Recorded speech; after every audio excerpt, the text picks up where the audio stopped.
আল্লাহ তাআলা যখন কাউকে বেঁচে থাকার সান্ত্বনা দিতে চান তখন তাকে সন্তানের মা হবার তৌফিক দেন। তার কোলে এমন একটি মানুষকে পাঠিয়ে দেন যাকে দেখলে মনে হবে এই জীবনে বেঁচে থাকাটা খুব জরুরি।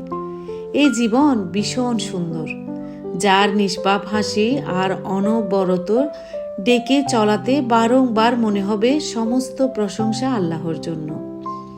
কাউকে কখনো জিজ্ঞেস করবেন না তোমার বাচ্চা হয় না কেন, কাউকে বলতে নেই তোমার বাচ্চা নেই কেন। দেখা হলেই বিয়ে করছো কবে, শুকনো হয়েছ, মোটা হয়েছ, বাচ্চা নেই কেন, এইসব জিজ্ঞেস করা না সভ্যতার বাইরে। দেখা হলে বরং জিজ্ঞেস করো মন কেমন আছে তোমার, শরীর ভালো তো, দিনকাল কেমন যাচ্ছে। আল্লাহ তাআলা যাকে ইচ্ছা তাকে সন্তান দান করেন। কখনো সন্তান দিয়ে পরীক্ষা নেন, আবার কখনো বা না দিয়ে পরীক্ষা নেন। এই নিয়ামতের অংশীদার সমস্ত মানুষ হোক, দোয়া করি।